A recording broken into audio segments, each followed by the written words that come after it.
new skills ontologies and machine learning tools to better manage skills, it has to do with two fundamental challenges that are making skills management more of a skills crisis. Companies are literally failing because they don't have enough people who know how to do the things they need them to do to execute their strategies. People are willing to take those risks to acquire new skills. I don't know how to do it, but I think I could. The Middle East region has one of the youngest workforce. Their average age is 25, 26. I also want to mention, and there's a reason I'm mentioning this, a country like Saudi, they're one of the fastest growing countries in the world. Places like Nigeria, I look at EMEA as a whole, also very young demographic. So the aging of the population is not the issue. It's a very young population of, very high potential talent, but the tools are not there to actually identify what they do have and the agility to learn, right? So the agility of learning and unlearning is very, very key in the world that we live in. So during COVID, we had the privilege of doing a skills first approach for the Monster job board in India. It's the Quest Corp organization. And it was a really simple problem statement. And, Vish, I'm going on your pre-COVID, the number of years mattered.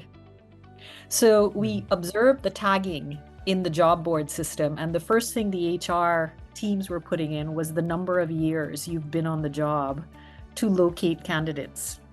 We also saw that only people did not go past the first 5 pages of search whenever you surface on a job board who were the candidates.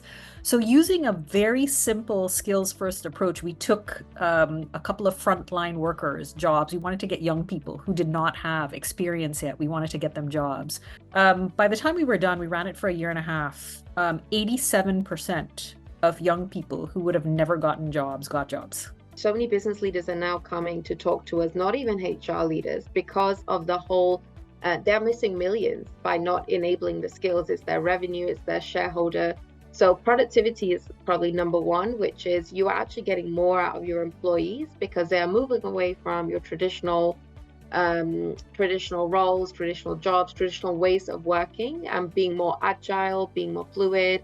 Start looking at skills first approaches. It can actually redefine how you identify potential, which is really, I think, fundamentally what it's about. That story you shared about when we dropped the years of experience and suddenly people we wouldn't have hired before we started to hire, not only do we hire them, they were more successful. I believe execution is more important than the strategy, right? So anyone like us can actually build a large amount of strategy about building this as an approach and all that, but how do we execute it? How do we ensure that the last mile person also is benefited out of this is very, very important according to me, Steve. Thank you.